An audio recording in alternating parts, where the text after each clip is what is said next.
오늘 우리가 함께 나눌 말씀은 마태복음 25장 1절에서 13절까지 말씀입니다.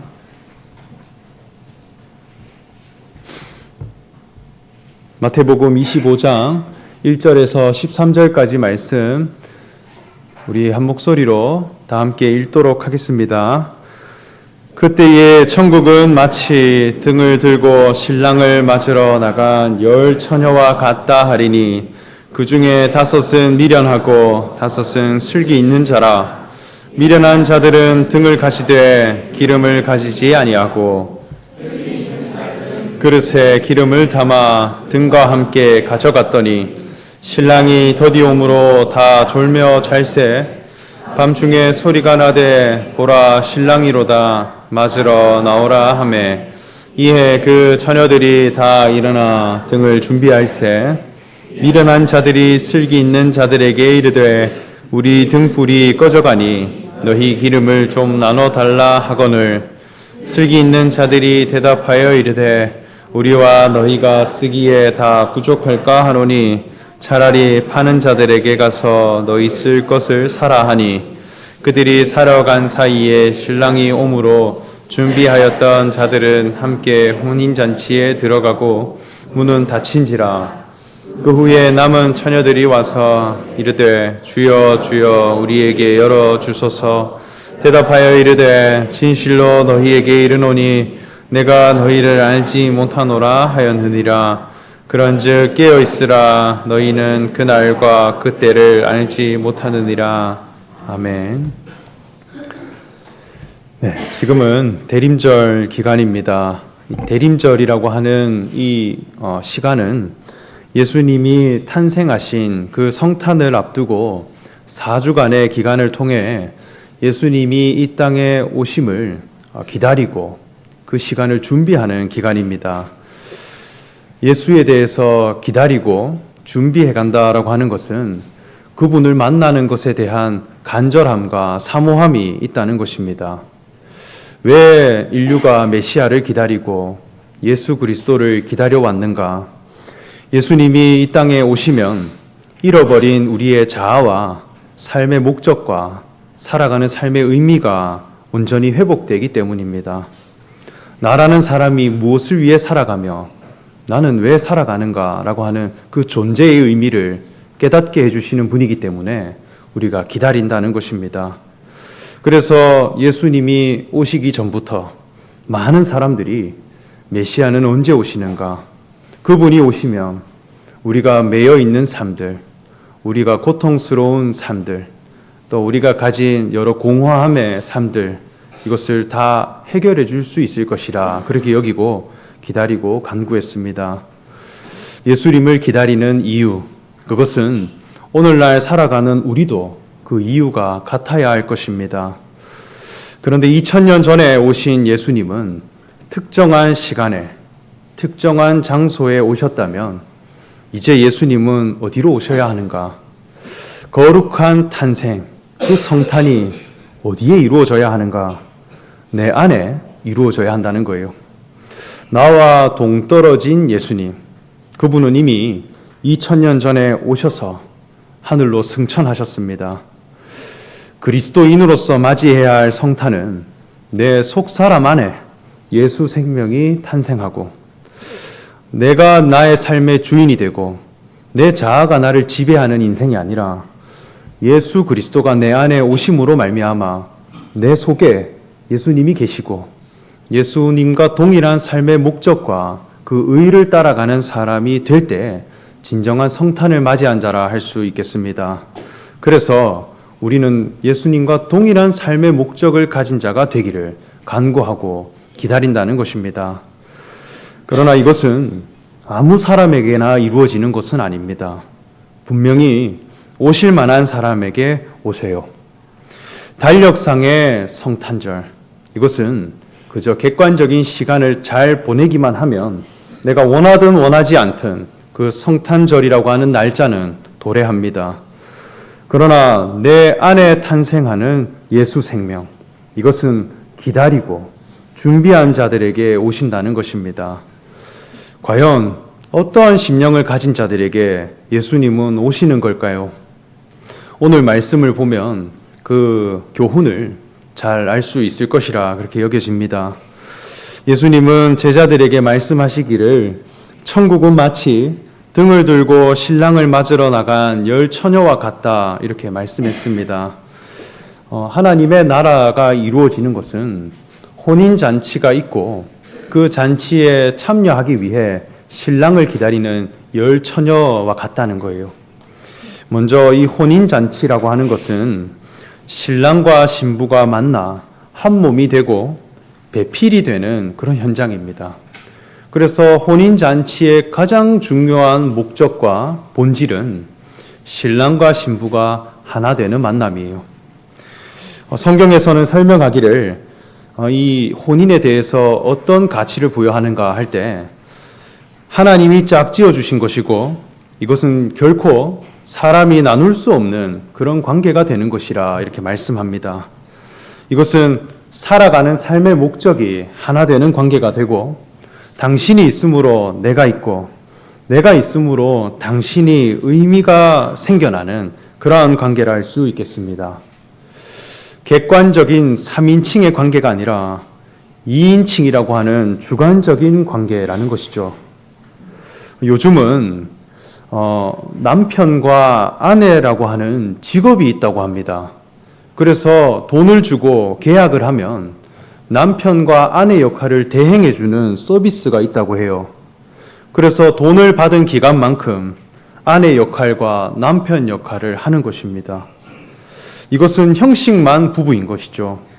붙어 있는 것 같지만 계약 관계이고 주어지는 이익과 의무로 만나는 관계입니다. 현대의 사람들은 얼마든지 돈을 주고 그런 관계를 사고 팔 수 있는 그런 시대가 된 것 같습니다. 얼마든지 나뉘어질 수 있고 얼마든지 분리될 수 있고 떨어질 수 있는 관계입니다. 세상에 속한 모든 만남들은 이런 대행 서비스와 같은 만남이라 할 수 있겠습니다. 그런데 오늘 본문 말씀에 신랑을 간절히 기다리는 열 처녀라고 하는 것은 이것은 신랑 자체가 내 삶의 목적이라는 거예요.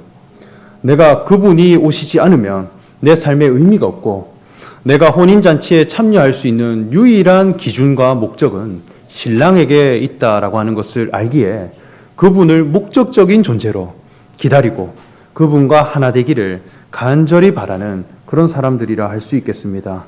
그래서 그분의 삶의 목적이 나와 하나 되고 그분의 삶의 운명이 나와 일치되어지는 관계, 이 만남이 이루어지면 이제 잔치가 펼쳐지게 되는 것입니다. 그 잔치에 신랑을 맞이하는 데 있어 열 처녀가 있다 이렇게 했습니다. 특별히 이스라엘 민족들은 수를 사용할 때 수리적인 개념으로도 숫자를 사용했습니다. 그러나 수에 의미를 담아 하나님의 메시지를 전달하는데 수의 의미를 담아 전달하는 그런 방식을 사용하기도 했다는 거예요. 특별히 이 열이라고 하는 이 수는 하나님 앞에 완전함 그리고 모든 것을 뜻하는 수였다고 합니다. 우리나라에도 이런 수를 가지고 교훈을 전달하는 그런 언어들이 많이 있죠. 우리나라의 속담에도 보면 하나를 알려주면 열을 안다 이런 표현을 합니다. 여기에는 의미가 담겨 있어요. 지금 10개를 알았다는 이야기가 아니라 지금 한 개념을 알려주었는데 모든 것을 깨우칠 만큼 지혜로운 사람이다라는 것을 전달하기 위해 수를 사용했죠. 그러니까 지혜를 이용하기 위해 말씀하기 위해 수를 꺼낸 것입니다. 하나님의 나라도 이스라엘 백성들에게 있어서도 이 열이라고 한다면 하나님 앞에 모든 것, 또 전체, 또 완전함을 뜻하는 수였다고 합니다. 그래서 신랑을 기다리는 열 처녀와 같다라고 하는 것은 하나님 앞에 우리의 모든 인생, 하나님이 지으신 모든 인생은 신랑 되신 예수님과 이런 2인칭의 만남, 삶의 목적을 공유하는 만남, 한 몸이 되어 뗄래야 뗄 수 없는 신랑과 신부의 만남을 가져야 할 그러한 사람의 운명으로 하나님 앞에 지음받았다는 것입니다. 열처녀라고 하는 것, 모든 인생이 이 열처녀 안에 다 포함되어 있다는 거예요. 여기에는 신부가 있고 들러리들이 있습니다. 아주 재미있는 히브리인들의 혼인 문화가 여기에는 소개되고 있어요. 당시 이스라엘 민족들은 혼인잔치를 어떻게 준비를 해갔느냐 할 때 결혼식장이 따로 없었기 때문에 신랑의 집에서 혼인 예식이 이루어졌습니다. 신랑은 자기 집에서 결혼식 준비를 하고 또 맛있는 음식과 또 신부를 맞이할 준비를 다 해놓고 친구들을 다 불러 모은다고 합니다. 그리고 준비가 다 끝나면 신부의 집으로 가서 장인어른에게 지참금을 드린 후 신부를 자기의 집으로 데려옵니다. 신부는 부모를 떠나 남편의 아내로서 이제 남편의 배필로서의 삶을 준비하고 동시에 신부 역시 자기의 집에 친구들을 준비시켜 놓습니다. 그래서 함께 가는 거예요. 신랑의 집으로 자신과 들러리들이 같이 가는 것입니다. 그리고 신랑의 집에서 혼인잔치가 7일 동안 펼쳐진다고 해요. 우리 오늘날 그 혼인 예식의 문화는 1시간 안에 사진까지 다 찍고 끝나죠. 히브리인들의 혼인잔치는 일주일 동안 진행됩니다. 그러면 여기에는 신랑과 신부가 있고 신랑의 친구들과 신부의 친구들이 함께 모여 이렇게 축제를 펼칩니다. 그러면 이 기간 동안, 이 과정에서 또 다른 커플이 맺어질 수 있는 가능성이 열립니다. 정말 배필을 만나는 것에 대해 간절한 사람은 이 잔치 동안 나의 참된 신랑을 찾고 만나고 또 끊임없는 도전을 해간다는 것입니다. 그래서 이 혼인잔치라고 하는 것은 다음 혼인 예식의 주인공이 결정되는 그런 장이기도 했습니다. 그래서 나와 굉장히 관련 있는 내 사건이 되기도 하는 그런 축제라는 거예요. 우리나라에서 신부의 들러리라고 하면 도우미로서의 개념이 강하다면 여기에서의 들러리는 다음 혼인잔치의 주인공이 될 수 있는 중요한 기회를 가진 자들이라 할 수 있겠습니다. 그러니까 신랑과 신부의 친구들, 이 친구들도 굉장히 혼인잔치에 대해 간절해하고 중요하게 여기는 마음으로 준비하고 기다려갔다는 것입니다. 하나님의 나라 안에서는 이런 만남들이 펼쳐진다는 거예요. 거룩한 신앙 공동체 안에서는 이러한 기쁨과 이러한 설레임, 이러한 기대감으로 만나지는 곳입니다. 신랑 되신 예수님이 우리 가운데 오셔서 그분을 내가 맞이하고 하나님의 말씀을 들음으로 말미암아 예수님이 내 인생의 참된 신랑이었구나. 예수님이 내 인생의 참된 삶의 목적을 가지신 분이고 내가 그분으로 말미암아 힘입어 그분의 운명에 동참하고 그분과 한 몸이 되어야 할 인생으로 내가 지음받았다라고 하는 것을 깨닫고 발견하게 되면 한없는 기쁨과 감사와 찬양이 넘쳐나게 됩니다. 그것을 교제하고 그것을 우리가 분배하고 그것을 우리가 표현해가면 많은 성도들이 그것을 기뻐하고 또 그 만남이 나에게도 이루어지겠다라고 하는 소망과 기대감을 가지고 함께 기도를 얹혀가는 것입니다. 나도 그 신랑을 맞이해야 할 신부이구나. 그 신랑이 나에게도 오셔야 하는구나 라고 하는 그 주인공이 되고자 하는 소망을 가지고 교회 앞에 나아가는 것입니다.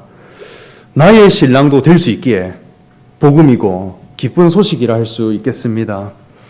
이러한 만남들이 펼쳐지고 이러한 기대감이 항상 넘쳐나는 곳, 그것이 하나님의 나라라는 것이죠.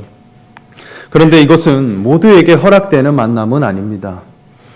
모두가 기다리지만 슬기로운 자와 미련한 자가 구분이 된다 이렇게 했습니다. 그 구분점이 바로 기름입니다. 오늘 말씀이 아주 중요한 단서입니다. 혼인잔치에 아무나 갈 수 있는 것이 아니라 등잔에 불을 밝히고 있는 자만이 혼인잔치에 참여할 수 있다 했습니다. 그렇지 않으면 신랑이 와도 누구인지 알아보지를 못하기 때문입니다. 빛이 없다면 밤중에 신랑이 내 앞에 뻔히 있어도 그 신랑에 대한 가치 부여가 안 된다는 거예요. 그렇기 때문에 기름이 없으면 신랑을 맞이할 수가 없다 이렇게 했습니다. 처녀는 신랑을 만나야 하고 등자는 기름을 만나야 하는 운명을 가지고 있습니다. 처녀가 가진 운명과 등잔이 가진 운명 같다는 거예요. 그래서 처녀는 신랑을 기다리고 등자는 기름을 기다리고 있어요. 10명 중 5은 기름을 가지지 못했고 5은 기름을 가지고 있었습니다. 그 차이가 무엇일까요? 등잔은 다 가지고 있었어요. 그런데 구분된 것은 등잔 속에 기름을 확보했다는 것입니다. 이 등잔과 기름의 관계, 등잔이라고 하는 것은 형식입니다. 모든 사람이 형식은 갖추었다는 거예요. 그런데 기름이라고 하는 것은 내용입니다. 그저 형식만 가지고 있는 상태, 그것으로는 안 된다는 거예요. 이 등잔에 지음받은 목적은 무엇이냐 할 때 빛을 발하는 것입니다. 등잔을 지은 사람의 목적은 어디에 있느냐 할 때 그 속에 기름이 채워져서 빛을 밝힐 때 이 등잔의 참 목적이 이루어졌다 할 수 있더라는 거예요. 그런데 그 내용이 채워져 있지 못한다면 목적이 이루어지지 못한 상태라는 것입니다. 신랑 대신 그리스도를 모두가 기다리는데 그저 형식만 무성한 그런 신앙을 가진 자들이 많이 있습니다. 그저 등잔만 가진 상태, 이것은 형식에 매여 있는 사람들이라는 거예요. 이러한 신앙은 결코 하나님 나라에 참여될 수가 없고 영광을 얻을 수가 없고 또 2인칭의 만남이 이루어지지 못한다는 것입니다. 예수님은 공생의 기간 동안 바리새인들과 서기관들을 향해 비난하기를, 그 비난의 내용이 무엇이었느냐 할 때 외식함이었어요. 예수님은 다른 것으로 비난을 하지 않았습니다. 외식하는 신앙. 화 있을진저 외식하는 서기관들과 바리새인들이여, 장과 대접에 겉은 깨끗하되 그 안에는 탐욕과 방탕으로 가득하게 하는도다, 이렇게 말씀했습니다. 겉과 속이 다르다는 거예요. 그저 형식을 어떻게 꾸미고 형식 자체를 어떻게 확보해 갈 것인가, 여기에 매여 있지만 그 속의 내용에는 전혀 담겨 있는 것이 없고 오히려 탐욕과 방탕으로 가득하다라고 했습니다. 이 외식한다라고 하는 것은 형식을 강조하는 그런 신앙입니다. 외식하는 자의 기도를 주의하라 하셨고, 겉으로는 하나님 앞에 드리는 아름다운 성전이지만 그 속에는 장사하는 자들이 가득 찬 것을 보시고 예수님은 그들을 책망하셨습니다. 형식 안에 합당한 내용이 담겨 있지 않은 신앙은 책망받아야 한다는 것입니다. 왜냐하면 진리를 밝힐 만한 내용이 그 속에 없기 때문입니다. 하나님이 이스라엘 백성들에게 주신 율법의 말씀, 이것은 하나의 형식입니다. 돌판에 기록된 말씀, 이것은 형식의 말씀을 보고 하나님이 어떠하신 분인가를 알아가는 것입니다. 그런데 그 속의 내용이라고 하는 것, 교훈과 목적이라고 하는 그 내용은 하나님의 아들 되신 예수 그리스도는 누구신가라고 하는 내용이 그 속에 들어있다는 것입니다. 그래서 형식에 속해 있는 안목으로 율법을 보게 되면 온통 이 말씀은 행동과 실천에 관한 말씀으로 보게 됩니다. 그런데 그 내용에 관심을 가진 사람의 안목으로 보게 되면 한 존재를 설명하는 메시지로 보이게 된다는 거예요. 저는 어릴 적 초등학교를 다닐 때 담임 선생님이 늘 저희에게 숙제를 내어주셨는데 그 숙제가 무엇이었냐 하면 이 빡지라고 하는 숙제였습니다. 서울에서는 그것을 깜지라고 이렇게 부르던데 저희는 매일 빡지 숙제를 했어요. 선생님이 학생들을 하루 종일 가르치면 그날 배운 내용들, 그리고 그날 가르침 받은 단어들, 문장들, 이것을 A4 용지에 빼곡히 적는 그 숙제를 저에게 내어주셨습니다. 그것을 안 해가면 선생님에게 크게 혼났어요. 그러니까 집에 가면 친구들과 매일 빡지 숙제를 해가는 것입니다. 교과서에 있는 내용들, 풀이 과정 다 적어보는 것입니다. 그런데 자꾸 하다 보니까 요령이 생겨요. 그래서 어떻게 하면 더 빡지를 효율적으로 더 완벽하게 할 수 있을까, 그 고민을 하기 시작합니다. 그래서 볼펜을 6자루를 세로로 묶습니다. 그리고 A4 용지에 손바닥을 쥐고 빡지를 숙제를 합니다. 그러면 한 번에 6줄을 적을 수 있는 그런 능력을 가지게 돼요. 그러니까 이 생각을 가지고 빡지 숙제를 하다 보니 볼펜 묶는 기술, 그리고 빨리 쓰는 속도 굉장히 늘었습니다. 그래서 글 쓰는 기능을 굉장히 늘어난 거예요. 그런데 성적은 안 오르는 거예요. 수업 내용에 대해서는 전혀 담기지 않은 그런 사람이 되었습니다. 선생님이 왜 그 글을 쓰게 했을까요? 그 빡지라고 하는 과제를 왜 우리에게 내어주셨을까요? 공부하라고 한 것입니다. 내용을 담으라는 거예요.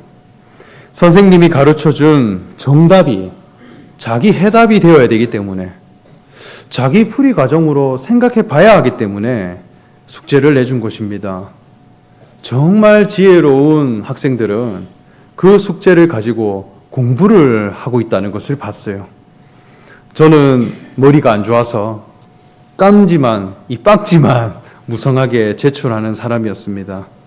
그러니까 빡지는 내가 더 잘 쓰는데 성적은 자꾸 떨어지고, 그리고 그 목적에 관심 가진 자들이 성적을 잘 내고 또 훌륭한 우수한 학생들이 되어가는 것을 보았습니다.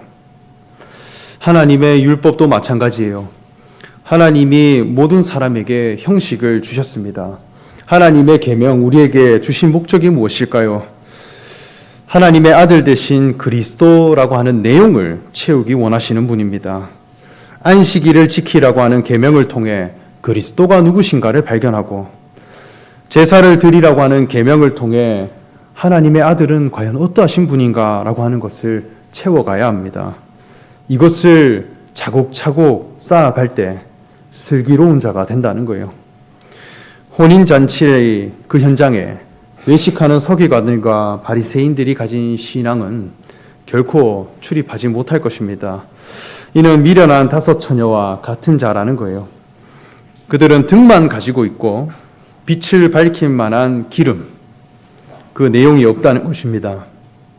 슬기 있는 처녀들은 그릇에 기름을 담아 등과 함께 가져갔고, 그리고 빛을 밝혀 신랑이 올 때 맞이할 수 있는 그 빛과 신랑이 일치되어지는 그 만남을 딱 마련했다는 거예요. 그 결과 혼인잔치에 기쁨이 찾아오고 또 그 예식의 주인공이 되어지는 그 기회를 확보했다 했습니다. 이 기름이라고 하는 것은 당시에 빛을 밝히는 재료였고, 또 사람을 회복시키는 치료제였고, 많은 사람의 빚을 탕감해 줄 수 있는 화폐였고, 사람에게 배부름을 줄 수 있는 양식이었습니다. 하나님 앞에 지음받은 그리스도인, 왕같은 제사장의 직임을 가진 사람은 기름 부음 받은 자라, 이렇게 했습니다. 하나님의 진리를 밝혀줄 수 있고, 또 하나님 앞에 참된 양식을 제시해 줄 수 있고, 영원한 진리란 무엇이며 하나님 앞에 지음받은 인생의 목적은 무엇인가라고 하는 것을 밝히 드러낼 수 있는 사람이 된다라는 것입니다. 이 그리스도라고 하는 이 표현은 헬라어로 그리스도라 이렇게 부르고, 또 히브리어로는 메시아 이렇게 불렀습니다. 모두 다 기름 부음 받은 자라는 뜻입니다. 기름을 부음 받은 사람은 고대 메소포타미아 지역, 인류 최초의 문명인 메소포타미아 지역에 살았던 수메르인들이 기록한 점토판 쐐기 문자에도 기름 부음 받은 자가 나타나면 우리 모든 인생에게 자유를 주고 인생의 메인 모든 짐을 덜어주고 영원한 기쁨과 평화가 이루어질 것이라고 하는 염원을 담아 놓았다고 합니다. 그러니까 인류 속의 본성 안에는 기름 부음 받은 자를 갈망하고 기름을 가진 자를 기다리는 그러한 염원과 소망이 있더라는 것입니다. 그래서 이스라엘 나라에도 왕과 제사장을 세울 때 머리에 올리브 기름을 부어 그 직분을 가진 자로 세워갔다 했습니다. 그 사람의 머리 위에 기름을 붓게 되면 기름 범벅이가 되고 그 사람으로부터 기름 향기가 진동하게 됩니다. 이것은 당신이 이런 기름과 같은 존재입니다. 당신이 이 세상에 이런 기름의 역할을 감당할 만한 그러한 존재입니다라고 하는 것을 선언하는 퍼포먼스입니다. 그리스도를 만나면 진리의 빛을 만나는 것과 같아요. 인생을 살아가는 데 있어서 나는 왜 사는가? 하나님이 나를 도대체 왜 지으셨는가? 라고 하는 그 진리에 관하여서 분명히 제시해 줄 수 있는 사람이 된다라는 것입니다. 그리스도를 만나면 세상으로부터 상처받은 자아와 그 아픔들, 하나님 앞에 일그러진 우리의 그 하나님의 형상이 온전히 회복되어질 것입니다. 나라고 하는 참 자아를 되찾는다는 것입니다. 내 인생은 왜 이런가 라고 하는 불만이 가득하고 상처밖에 없다 여겨졌던 삶이 그리스도로 인하여 의미부여가 되고 가치 있는 사람으로 발견되어질 것입니다. 기름 부음 받은 자는 빚을 탕감해 줄 수 있는 지혜를 가진 자입니다. 이 히브리어로 빚이라고 하는 이 단어는 죄와 같은 뜻을 가지고 있습니다. 하나님 앞에 죄를 해결해 줄 수 있는 그 가치, 바로 기름이라는 것입니다. 영적으로 줄인 자를 배부르게 할 것입니다. 인생의 목적을 알지 못해 배고프고 심령이 가난한 자들에게 영원히 배부름을 줄 수 있는 참된 하늘 양식을 줄 수 있는 자가 될 것입니다. 그리스도를 발견하고 기름 부음 받은 자가 있는 곳에는 늘 사랑이 넘쳐나고 갈등이 아니라 화평이 있으며 아픔과 괴로움이 아닌 넉넉한 기쁨이 넘쳐나게 된다는 것이죠. 우리가 율법의 말씀, 선지자들의 가르침, 하나님 앞에 우리가 받은 아름다운 이 형식을 통해 예수 그리스도를 발견해간 만큼 그리스도의 생명과 예수 그리스도께서 가지고 계신 거룩한 직임이 우리에게도 주어지게 될 것입니다. 신랑 되신 예수님께서 우리에게 오실 때까지 우리는 기름에 관심을 두는 자가 되어야 할 것입니다. 기름 부음 받은 자가 과연 무엇일까? 하나님이 율법을 주신 참 목적 되신 그리스도란 과연 누구일까? 등잔과 함께 기름을 준비한 사람이 하나님 보시기에 슬기로운 자라 했습니다. 예수 그리스도께서 우리의 신랑으로 오시고 하나님 나라와 같은 신앙 공동체가 이루어진다라고 하는 것은 기름과 등잔을 함께 준비한 사람에게 허락된 곳이라 할 수 있겠습니다. 서기관과 바리새인들, 하나님을 열심히 섬긴 자들입니다. 말씀을 늘 곁에 두었고 하나님이 허락하신 절기와 또 성전의 규례를 정확히 지켜갔습니다. 병든 사람을 치료하는 것은 하나님 보시기에 죄라 여길 만큼 안식일이라고 하는 날짜와 행동을 정확히 지키는 자였습니다. 형식적으로 기도를 늘 열심히 하는 자들이었고 성전에서 제사하는 것에 최선을 다하는 자들이었습니다. 그러나 율법의 내용이 되신 그리스도께서 오셨을 때 그를 십자가에 못 박았습니다. 등을 가지고 있었지만 그 속에 담아야 할 기름을 준비하는 것에는 관심이 없었다는 것이죠. 하나님의 율법을 지키면 사람은 겸손케 되고 스스로 죄인이다 하는 것이 발견되고 나를 구원해 줄 메시아를 간절히 기다리는 사람이 된다는 거예요. 그런데 오히려 율법을 통해 자기를 높이고 형식을 너무나 귀하게 여기는 사람들이 되었습니다. 이러한 자들은 하나님 보실 때 미련한 자여 혼인잔치의 기쁨에 참여하지 못할 것이다 했습니다. 우리에게 주어진 예배, 우리에게 주어진 모든 절기, 우리에게 주어진 찬양, 모든 신앙의 형식들을 통해 그리스도를 발견해 가야 하겠습니다. 예수 그리스도께서 내 삶에 과연 어떠하신 분인가? 그 해답을 찾는 여정이 되어야 하겠습니다. 그래서 이 기름을 확보한 사람들은 다른 사람에게 줄 수가 없는 것입니다. 자신의 과정이기 때문입니다. 자신이 원인을 쌓은 것이기 때문에 이것은 결코 돈으로 주고 살 수가 없으며 교환 가치가 될 수 없는 것이다. 그 원인을 철저하게 밟아간 자들에게 허락되는 기쁨, 허락되는 만남, 또 허락되는 잔치, 그것이 되어야 할 것입니다. 이 과정을 우리가 충실하게 밟아간다면 어느 날 진리의 빛이 우리에게 밝게 비추어지게 되어 예수 그리스도와 내 안에 계신 신앙의 격이 일치되어져서 그리스도와 하나 될 수 있고 또 그리스도와 뗄래야 뗄 수 없는 한 몸이 되는, 그리고 한 혼인 잔치의 주인공이 되는 그 기쁨이 우리에게 충만하게 되어질 것입니다. 이 신앙의 방향을 늘 기억하시고 나아가는 저와 여러분 되시기를 간절히 소망합니다. 함께 기도하겠습니다. 사랑의 하나님, 하나님이 허락하신 모든 삶과 또 주어진 신앙의 모든 형식을 통하여서 하나님의 목적 되신 그리스도를 늘 알아가기 원합니다. 등과 기름을 함께 준비하여 신랑을 맞이한 슬기로운 자가 있다 했듯이 우리가 그 신앙의 모습을 본받아 하나님 앞에 그리스도를 밝힐 만한 그 진리의 내용과 또 기름 부음 받은 자라고 하는 그 존재, 그분을 늘 갈망하고 채워갈 수 있는 자들이 되기를 원합니다.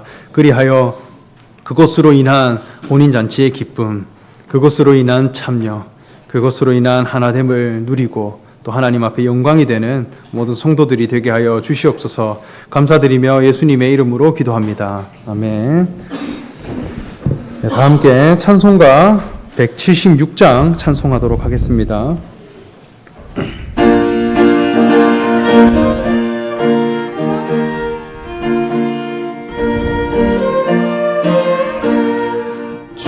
어느 때 다시 오시는지 아는 이가 없으니 등 밝히고 너는 되어 있어 주를 반겨하리라. 주 안에서 우리 몸과 마음이 깨끗하게 되어서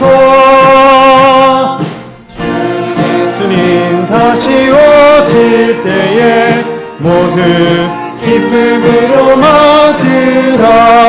주 오늘에 다시 오신다면 부끄러움 없을까.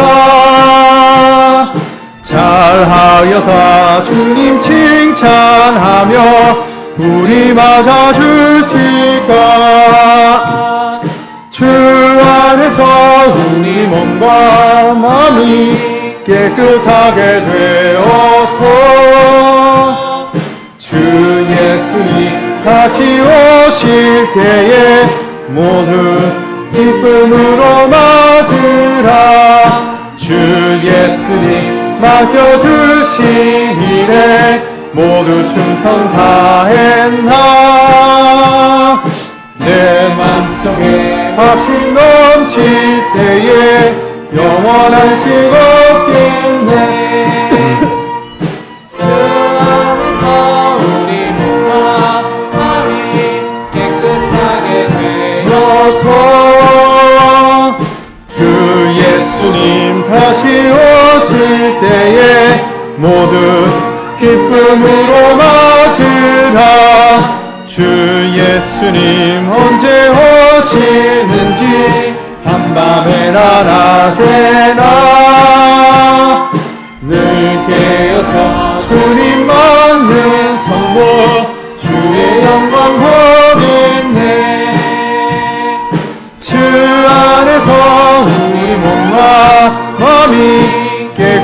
하게 되어서 주 예수님 다시 오실 때에 모두 기쁨으로